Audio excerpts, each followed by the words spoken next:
episode of Punch Press Media. Today I'm talking with Zaid Usmani. Man, go ahead and introduce yourself, man. What weight do you fight at, and who's your opponent? I am fighting at 122 pounds this Saturday, July 18th, at American Royal Palace. It will be the first co-promotion between Iron Boy and Del Sol, and I will be the co-main event. I'll be fighting Miguel Ceballos. I'm really, really thankful for the opportunity from the promoters to get on there and be a co-main event for this. It's historic for the city, so I'm really excited to show out. It's awesome, bro. And tell me a little bit more of your upbringing. How was your start to pro boxing? Like I brought this up on a lot of different shows I went on.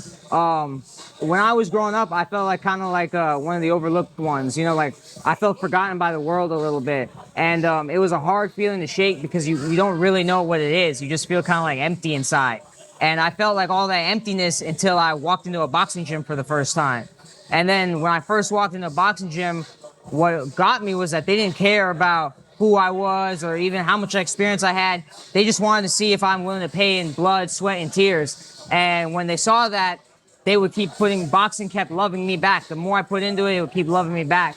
And from there, I fell in love with boxing because it was one of those things where it's like, I'm trying to get, like, how can I not fall in love with something that loves me for me? You know what I'm saying? I didn't have to front about who I was. I just had to work hard. So that's kind of how I got. And since then, I've just taken off from there. Awesome, man. And obviously, you know, you're surrounded by great fighters in the Fuentes Boxing Gym. I know you're telling me it's kind of like a family, you know. You got Jordan, you got Demo, you know. You got a whole bunch of good fighters and great coaches. Yeah. So for you, how do you say that's made you a great fighter, but also a great person outside the ring?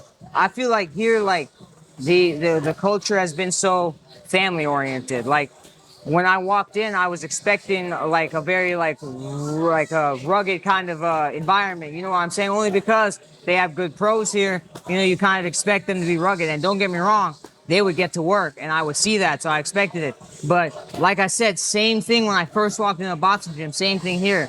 They saw that I was willing to put in the work. They saw I was willing to listen, and right away I fell in love. I thought, and people started welcoming me in and treating me like family. And I feel like that just motivated me to go even harder because I'm sitting there and surrounded by these guys who believe in me, and they don't even need to believe in me, but they just do because that's the kind of people they are. And so being surrounded by them and feeling open to talk to them about things and like what I'm going through in camp and how I'm feeling, good, bad, whatever, dieting, whatever, it creates that camaraderie where like if I'm open with them, I know I can trust them with everything. And that makes me want to go even harder in the gym because I know I don't have to hide in front of them. I can just be myself and be who I am. So, yeah, I felt like I fit right in. I felt like family right off the bat and like very appreciative for it.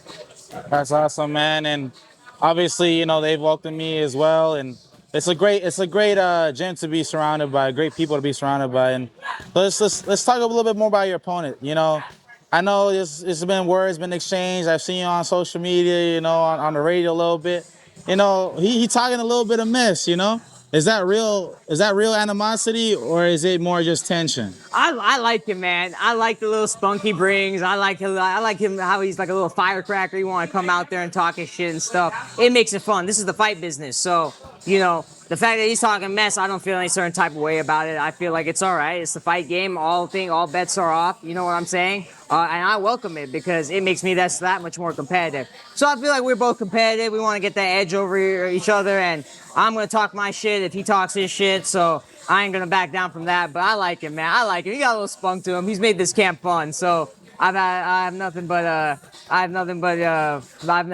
fun in this camp because I've had a good time preparing for this fight, and I've been really excited to get in there July 18th. But that's always good, you know. Kind of gives you an extra little fire, you know, to fire your belly, you know, to really do some damage on your opponent. It's different, man, because you see him in front of you. You know what I'm saying? Like this is what you dream about in pro boxing. Like you want those opponents, you want those face-to-face guys where you guys are coming mano a mano and may the best man win type of deal. So, you know, it makes it just that much better. You know what I'm saying? Like it brings that much more. Like I dreamt about guys like this. I dreamt about having opponents like this where I can talk to, and we'd be going back and forth and shooting shots at each other. So I've been having a great time. This is like a dream come true for me. Co-main event with it all on top of it. So it's like a dream come true for me, bro. I could not have asked for anything more.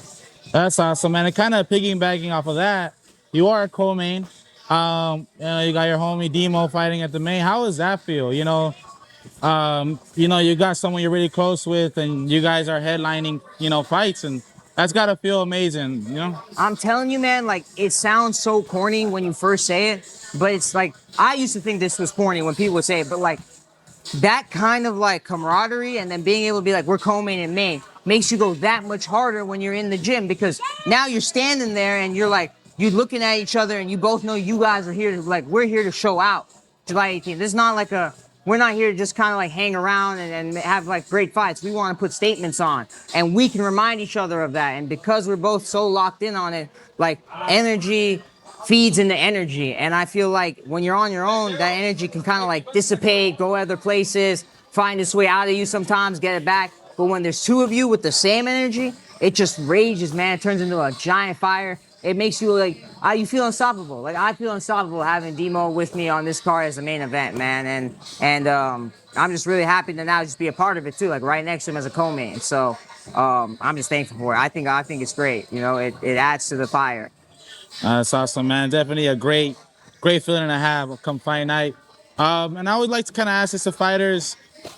We kind of touched on it a little bit, but when the fight gets tough or if it gets tough, what is there something other than your desire to win that pushes you over to victory? Or you feel like you're doing it not only for you, but for someone else, or for Oh, something else? always, man. Like honestly, man, like you got to remember all the pain you've gone through to get to this point, and that's not just like it's not just like, oh man, like it's not like a sob story, man. Like every time you got your heart broken, every time you lost a family member, every time you lost a friend, every time you felt alone and rejected by the world. This is your chance to prove it in there. This is your chance to take it back. You don't have to be forgotten, and this ring gives you the chance to try and bring those people back, to try and push yourself forward.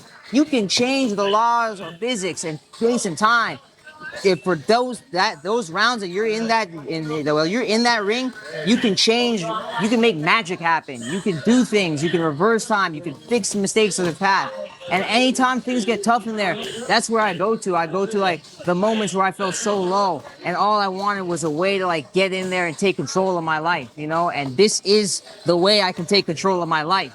It allows me to be in control because if you don't take control of your life, life controls you. And that's a scary place to be at. So every time it gets tough in there, I tell myself, this is what we signed up for. This is what we asked for. If we're not taking control of our life, then all you're doing is just existing. And I don't want to just exist. So yeah, I push myself because I don't want to just exist. Awesome, man. And you got any last words for your opponent, or even for people who are gonna support you on July 18th at the American Royal Palace? Yeah, I'm excited for everyone showing out. We're gonna put on a great show for everybody. Miguel Ceballos, you are delusional, like I said before. But I'm excited to get in there with you, and we're gonna have a good fucking showing. You know what I'm saying? So let's go out there and show out. And to everyone showing up, be there, have your pictures and cameras ready, and we'll have a time.